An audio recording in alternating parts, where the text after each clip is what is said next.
into this new role is definitely not one that an outsider would have normally entailed because this is an insider promotion. And I must thank the promoters and the GCEO for prepping me up for this role over the last 2 years. I, of course, came in as Chief of Strategy for Lumax, and then over the last 2 years, I worked very closely with them in terms of understanding their vision and the goals that they had set out for the organization and where they wanted Lumax to reach. So essentially from that fact, I think I had a good roadmap around it, to which I contributed also.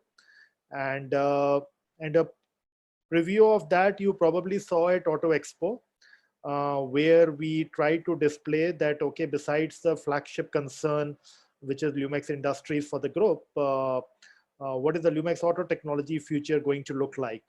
So from that perspective, coming into this position is an honor, and I will try my best to try and achieve those goals. Thanks so much, Vikas, for explaining the whole position to us and what it really entails. Any other message that you'd like to share with respect to the recent organizational changes in terms of, clear-cut distinction between LIL and LATL? Because earlier there was LATL did not function as a clear entity.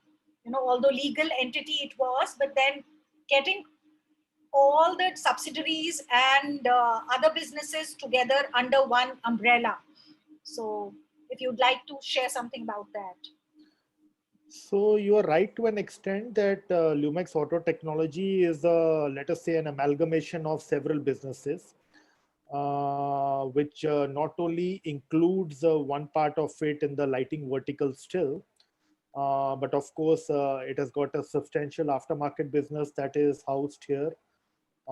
Then there are legacy businesses or the traditional businesses, which along with lighting have been around for more than a decade, which is the metallics business and the body and trim business, the traditional plastics business. And of course, after that, there have been signing up of several new joint ventures, including Mano and then Yop, Ituran, Cornalia, and the new kid on the block, which is Yokowo. So I think the organizational point of view, probably the need was felt, and rightly so, that being a public listed entity, when it came as a communication not only to the internal stakeholders, including the employees who are our most critical assets, but also to the external public and to the customers, to supplier fraternity, collaborators and partners, it was very important to give a clear message and the name of a person who would actually stand to be the custodian here. So in fact, I would elaborate a little more. It's not about the person, rather it's about the position, right? Because the position is what is central to this role. And this particular position is then supposed to not only implement the directional approach which the promoters and the GCO have then set, but also then be the custodian and responsible person to drive that particular objective in place B. So yes, from that point of view, it is a little complex kind of a role currently, if you see. But I would be very frank in admitting that it would be more complex even for an outsider, actually. But from inside, of course, having been here, I have a vision, and I have a way, and I have a visibility ahead that how does this all now get knit together. So that the world outside, they see Lumax Auto Technology as one entity, of course, doing several businesses, like any conglomerate does. So essentially, this conglomerate is now supposed to get a person who is responsible to then drive it. Great.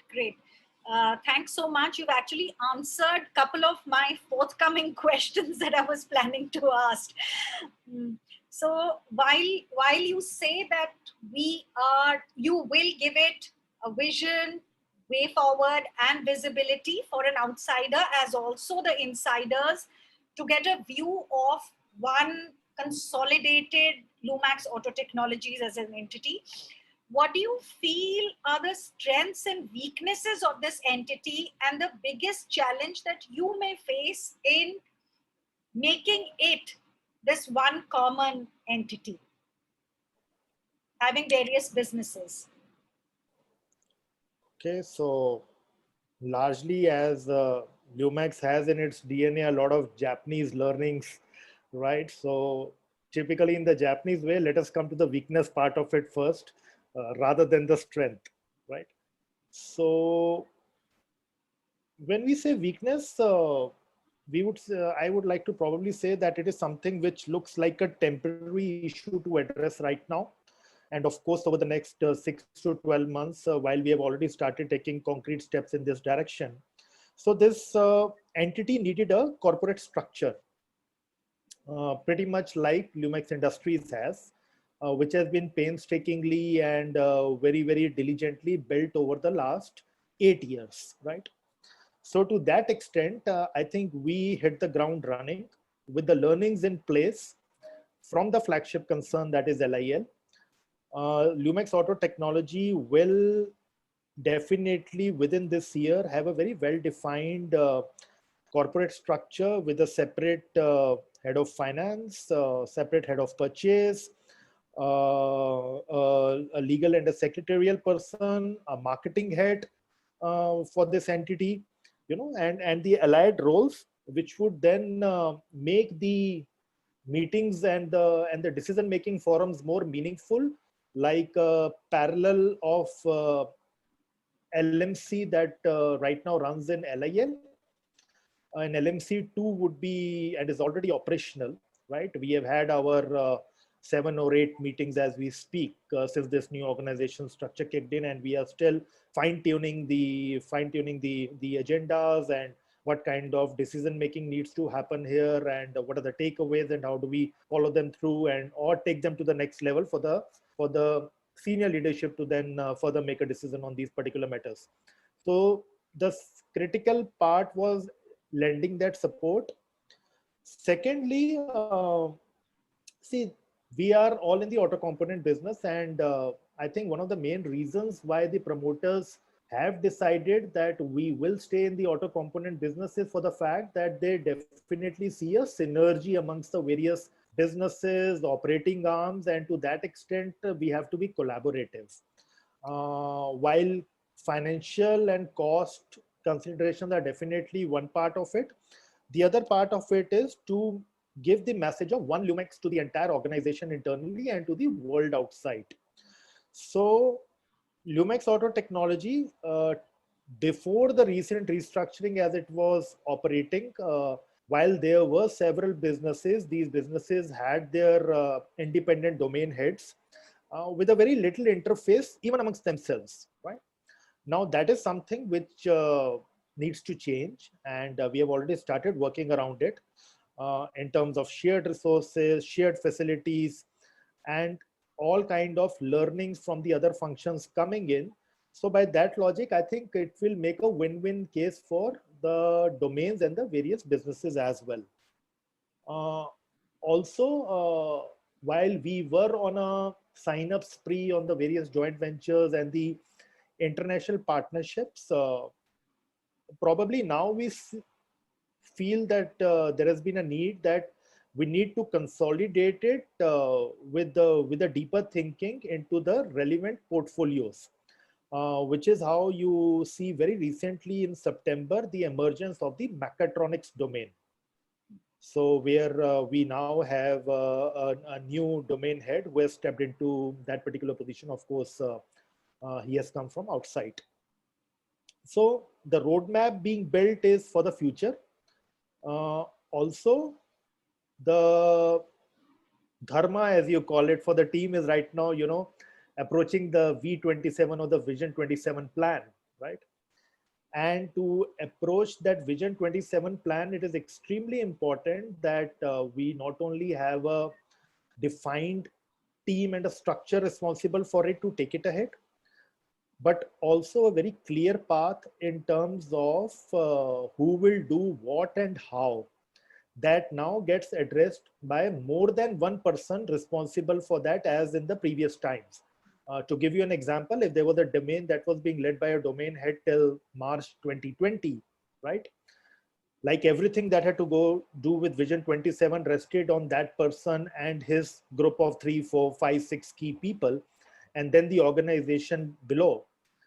It's now going to be the LMC, the custodian of the Vision 27 plan of the Lumax Auto Technologies entity, and then supporting it, sharing it, propping it up together, and moving focusedly together as a team towards those goals. There might be situations also that we might either exceed some goals and some other domains may be falling behind a little for whatever reason, due to market growth not being to that extent, or the requisite capabilities not being in place till some point of time. But then there's going to be a central eye, right? That if Lumax Group has to reach an X figure, and while there is already an understanding that this is what Lumax industry is going to contribute, from Lumax Auto Technologies point of view, then we all need to be together to be driving, towards that goal. Okay, great. Thanks. Again, like I said, you've answered most of my following questions already, encapsulated and covered within your response here. Thank you so much for that. And so so you've encapsulated and very nicely shared with us the way forward, how the teams have been structured. Now, when it comes to I have not come to the strengths. Sorry, I have not come to the strengths. No, I'm just holding on for now. We'll probably approach it a little later. Okay. So another question that I had linking to the previous is that while you spoke about the teams, giving it a formal structure, aligning it to the vision, what is your thoughts or your plans in terms of way forward, in terms of new partnerships that will be, or the earlier partnerships that we've recently signed up, for instance, Phi, Ituran, and very recent Yokovo? How are they shaping up, and what is your future plan for new partnerships that you would be looking at signing up? So that's a very good question. In fact, Lumax DNA has been all about partnerships and strong, sustaining, long-term partnerships. The longest partnership, of course, being with Stanley, that is running at Lumax Industries Limited. Another great partnership that has emerged in terms of the business volumes and values right now is with Mano in the Lumax Mano Auto Technology vertical. The other partnerships that have been signed in, including with Cornalia, somehow due to the environmental and the regulatory landscape and the market opportunities emerging now, we would rather think, or I would rather think that probably those partnerships got signed in at the right time, where they went through their learning curve of getting future ready for the first 5-7 years, because now is the time when you see critical products like BS6 coming in, which are giving a huge traction to the future growth path of joint ventures like Cornalia. And we have already started moving towards that direction. Also, the other joint venture partnerships, and there are 4 of them that have been signed post 2010, including again some very futuristic partnerships like in the telematics domain with Ituran, right? Or going ahead in the next level of the transmissions. So with Lumax Europe, and these are the partnerships which will require a large amount of focus in terms of generating the required customer support around it. Of course, these partnerships were signed up under a very clear understanding of where we saw the market going, Unfortunately, in the last 2-3 years, the passenger car market in particular went through a little downward trend. And there has been a degrowth of about 15 to 20%, also resulting in the delay of launch of some critical platforms. And therefore, the OEMs probably also did not feel the need to either de-risk from their existing suppliers or to push in aggressively towards the new technologies. But these technologies are here to change and to make a good impact for future. So the endeavor would be filling up the order book fast, right?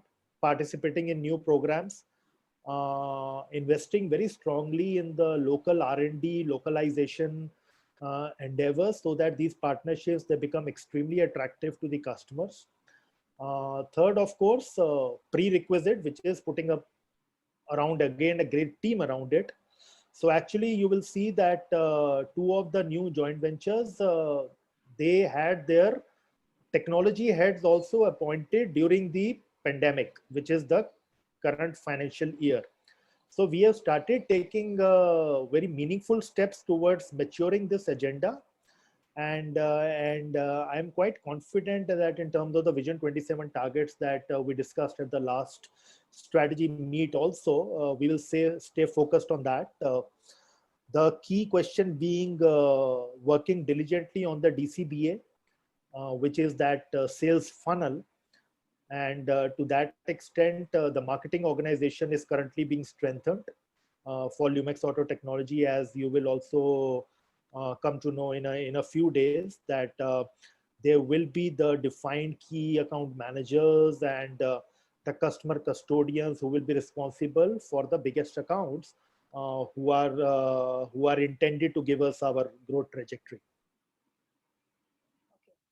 So, thanks so much for this response. Now, let us go back to the earlier question and let me ask you the strengths of Lumax Auto Technologies.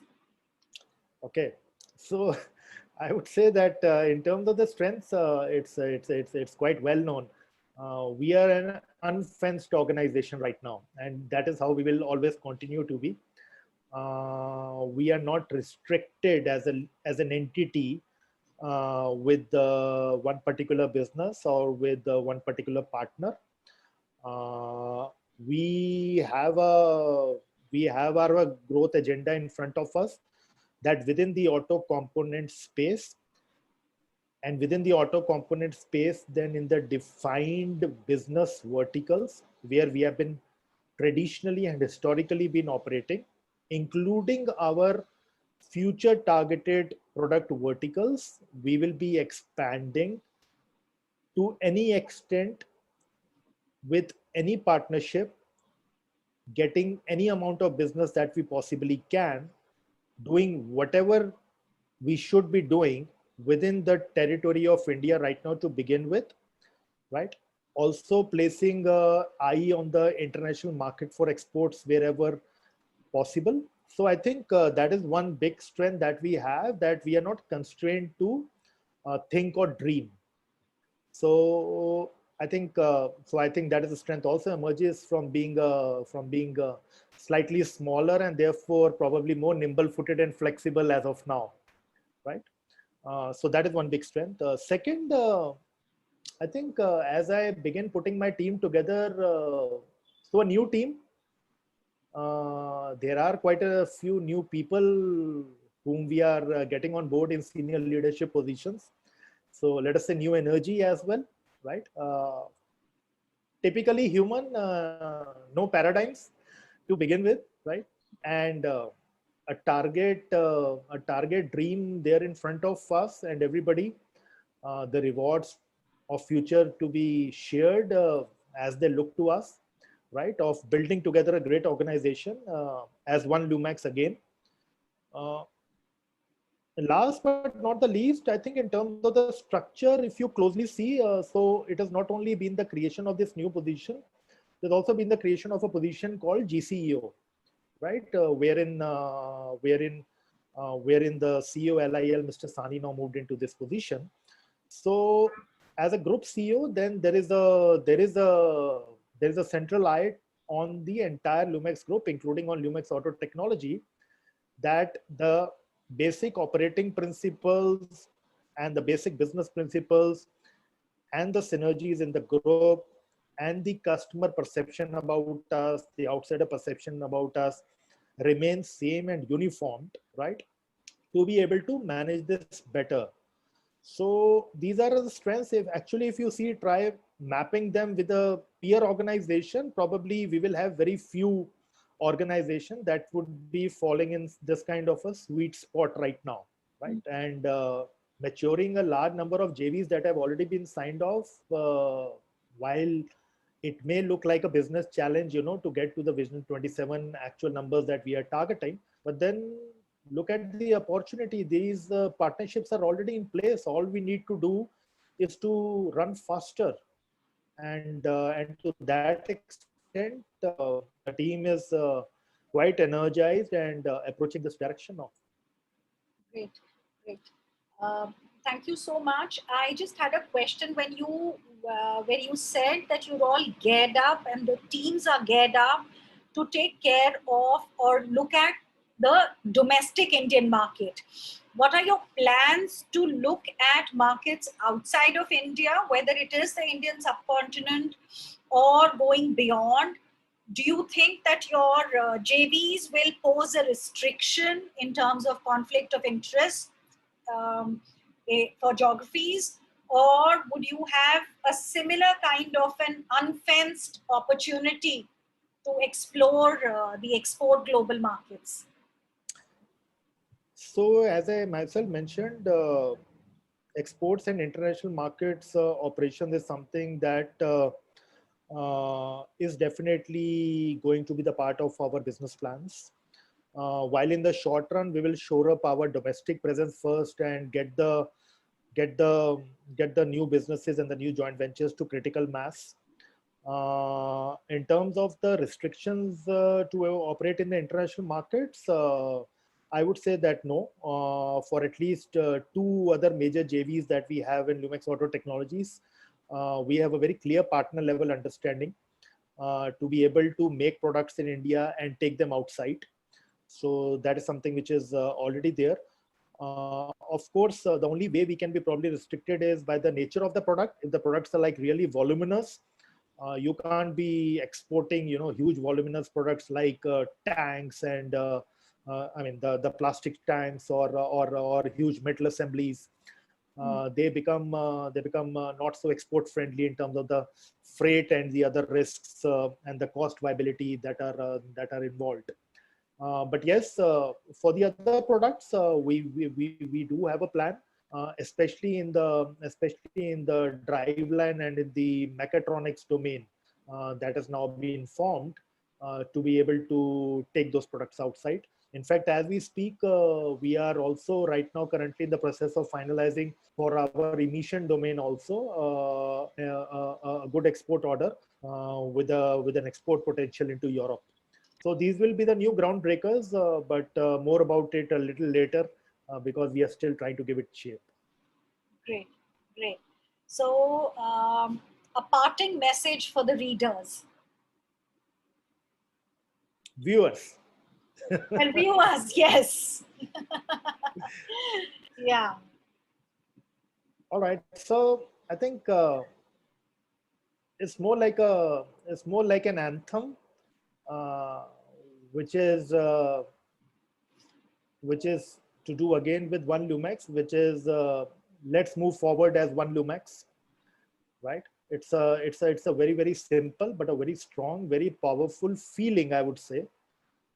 I think once we have imbibed that particular line inside our hearts, inside our souls, and committed ourselves to it, the going is going to be not only enjoyable, but it's all the roadmap. The road is going to be very, very clear. I remember that one of the last strategy meets, you had the theme as Itai Doshin, right? Yeah. So it is time to put that into practice now. The management has done their job in terms of giving an entity leader to this particular vision, right? So that responsibility rests on me. Now between my team and to Lumax Group as a whole, I think if we are all moving together in the spirit of one Lumax and always taking all actions that reflect, pride and progress with positivity. So it is written there very clearly. We only have to keep repeating this values and the mission to ourselves every single day, and we will realize that the going is not as tough as it would right now appear in terms of the targets that are set in front of us. So I think the pandemic has also taught us very important lessons, which is like not to take anything for granted, right? uh, these times will pass, and there will be sunshine again one day, right? During this time, the organization has held together fabulously. There have been unprecedented kind of connect that has been there. I would say more than the real working world connect we have seen in the virtual world this time, right? The cadence of meetings, accountability, reviews, everything has improved to a great deal. So these are the learnings from this, which we intend to keep in place. And what this time has also taught us is taught us one big lesson, that we are all in this together, right? It is similarly in business. We are all in this together, Yep. right? So we will make it there towards the other end, and God willing, with the support of our customers, our partners, and with our honest efforts, we will get there. Great, great. Thank you so much, Vikas, for spending time and explaining it so succinctly. Your vision, how you've aligned with the organization and the promoter's vision to take it forward, and drive your team with the same enthusiasm and zeal. And inshallah, we will be able to achieve through pride, progress, and positivity. Thank you so much. Thank you. Thank you. Bye bye. Bye.